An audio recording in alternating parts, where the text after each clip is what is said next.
Semakin memburuk akibat bencana asap menambah daftar panjang korban yang berjatuhan. Tidak hanya anak-anak, orang dewasa pun tak kuasa melawan bencana ini. Banyak yang jatuh sakit, bahkan ada yang tewas karena penyakit ispa dan diare akut. Inilah beberapa korban yang terkena imbas kebakaran hutan di Indonesia.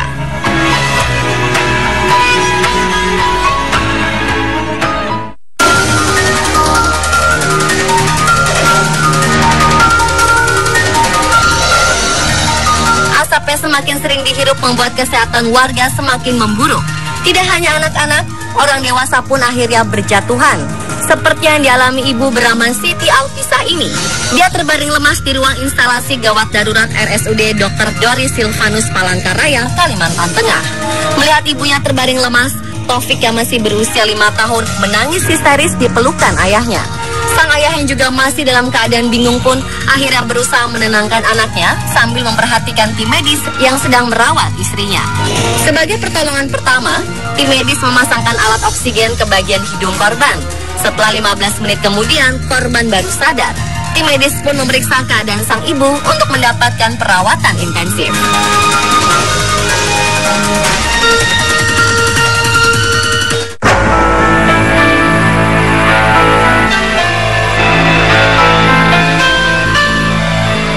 Udara di Palangkaraya memang semakin buruk. Data BMKG Palangkaraya menunjukkan sebaran partikel debu dalam udara mencapai 2,223,81 mikrogram per meter kubik. Seorang warga dari Jalan Kalimantan Palangkaraya ini contohnya. Wanita bernama Mia ini dilarikan ibunya ke rumah sakit dalam kondisi sekarat. Mia sudah tidak bisa bernapas dengan baik. Dengan kondisi napas yang tinggal setengah-setengah, Mia dimasukkan ke ruang gawat darurat. Alat oksigen langsung dipasang ke hidungnya untuk membantunya bernapas.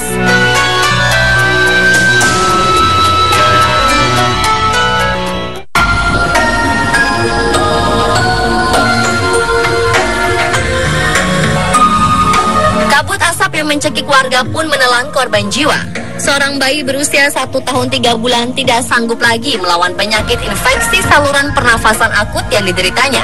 Bayi bernama Arika Fatinah Ramadhani ini akhirnya menghembuskan nafas terakhirnya di Rumah Sakit Siti Hadijah Palembang. Orang tuanya sempat melarikan dia ke rumah sakit dan bayi malang ini pun sempat mendapatkan penanganan medis selama 2 jam di ruang ICU. Namun sayang, usaha tim medis tidak bisa menyelamatkan nyawa Arika. Arika sebelumnya baik-baik saja.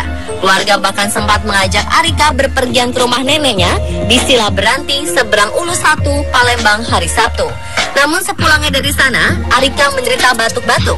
Keesokan harinya, batuk Arika semakin parah hingga harus dilarikan ke rumah sakit. Namun Arika hanya bisa bertahan selama 2 jam di ruang ICU dan akhirnya meninggal.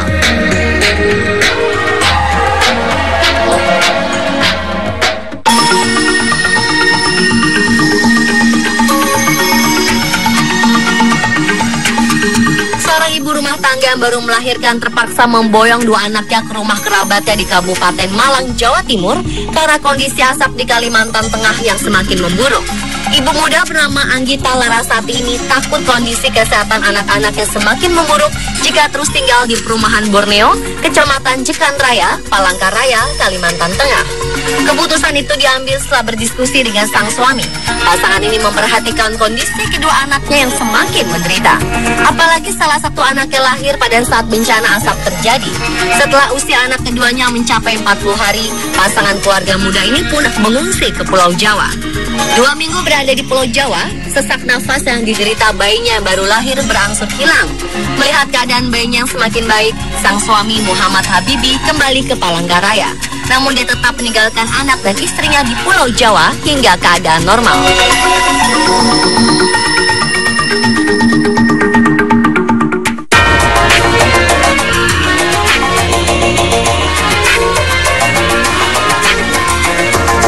Mungkin tidak ingin lahir ke dunia dengan kondisi udara yang sangat buruk.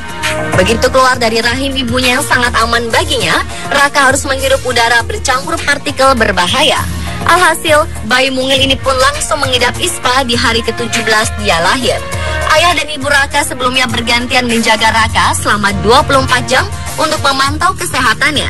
Namun karena semakin buruk, mereka pun membawa Raka berjalan sejauh 2 km ke puskesmas terdekat untuk diobati. Setibanya di puskesmas, Raka langsung dievakuasi menggunakan mobil ambulans bersama ibunya. Di rumah singgah ini, Raka mendapatkan perawatan intensif dari tim medis yang berjaga selama 24 jam. Sang ibu pun terpaksa menginap di rumah singgah ini karena Raka masih membutuhkan ASI eksklusif. Beruntungnya, orang tua Raka tidak perlu membayar perawatan di rumah singgah ini karena memang rumah singgah ini disediakan untuk korban asap yang kurang mampu.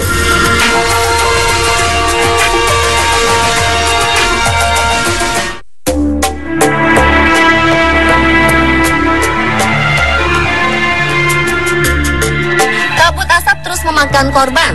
Warga yang sebelumnya sehat saja bisa jatuh pingsan karena berbulan-bulan menghirup udara beracun. Apalagi jika warga tersebut menderita penyakit asma. Muhammad Iqbal Hali, warga Jalan Tuah Karya, Kecamatan Tampan, Pekanbaru, tidak bisa lagi menahan sakit dan akhirnya meninggal dalam perjalanan ke rumah sakit. Setelah berbulan-bulan menghirup asap, Muhammad Iqbal yang juga menderita sakit asma tiba-tiba tumbang sepulang dari kerja. Keluarga sempat melarikannya ke rumah sakit, namun nyawanya tidak tertolong lagi dan meninggal di perjalanan. Almarhum pun langsung dimakamkan di TPU Cipta Karya, Pekanbaru oleh keluarganya.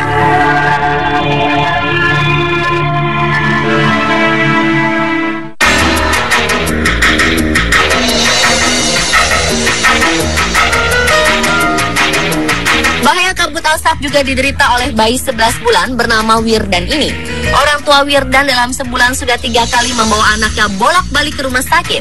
Wirdan menderita sakit paru-paru karena dipaksa menghirup udara yang tercemar. Posko kesehatan sangat sulit ditemukan, membuat orang tua Wirdan harus membiayai sendiri pengobatan bayi malang ini setiap kali jatuh sakit. Sebenarnya sudah banyak dibangun relokasi berfasilitas khusus yang gratis. Namun fasilitas itu tidak cukup untuk menampung seluruh korban.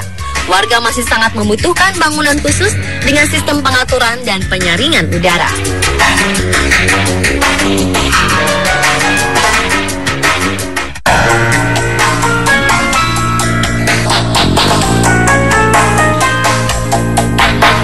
Banyaknya korban yang berjatuhan membuat tim medis di rumah sakit, puskesmas, dan posko-posko darurat kewalahan menerima pasien. Akibatnya warga pun terpaksa gigit jari karena tidak bisa mendapatkan perawatan di tempat-tempat yang sudah disediakan. Balita yang satu ini misalnya terpaksa diobati sendiri oleh orang tuanya karena tidak mendapatkan perawatan di puskesmas. Villa Anika Francisca mendapatkan obat seadanya yang dibeli dari apotek terdekat untuk mengobati sakit sesak nafas yang diderita akibat kabut asap. Sang ibu merasa kecewa dengan pelayanan puskesmas yang tidak bisa cepat tanggap menangani pasien-pasiennya. Akhirnya ia pun mengambil tindakan sendiri dengan membeli obat-obatan di apotek.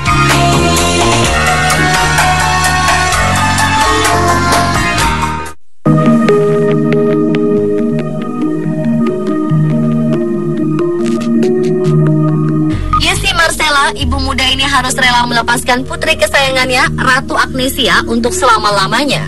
Bayi berusia 1 bulan 15 hari ini meninggal dunia karena tidak bisa melawan penyakit yang dideritanya. Awalnya orang tuanya membawa Ratu Agnesia ke rumah sakit karena penyakit ispa yang tak kunjung sembuh. Selain itu, kondisi Ratu juga semakin lemah karena diare akut yang membuat tubuhnya semakin kekurangan cairan. Bayi mungil ini akhirnya menghembuskan nafas terakhir di rumah sakit. Karena berita yang beredar, rumah sakit akhirnya mengklarifikasi bahwa Ratu Agnesia tidak meninggal karena ispa, melainkan diare akutlah yang merenggut nyawa Ratu. Namun diare akut ini juga bersumber karena kabut asap yang sudah mencemari air dan makanan yang dikonsumsi.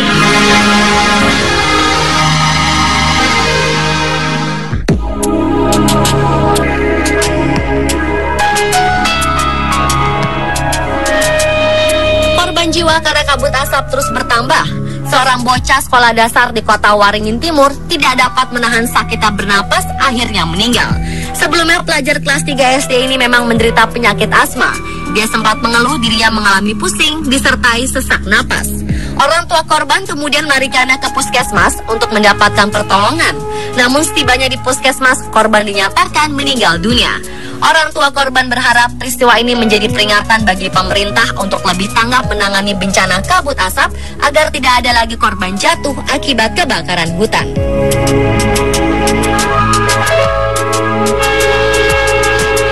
Pemirsa, Satulah beberapa korban asap yang menderita akibat bencana kabut asap yang dihasilkan karena kebakaran hutan. Mereka hanyalah segelintir dari ribuan korban yang hingga kini masih terus berjuang hidup di tengah kepungan asap. Semoga orang-orang yang bertanggung jawab atas bencana ini segera diproses dalam hukum dan dikenakan sanksi berat agar menimbulkan efek jera.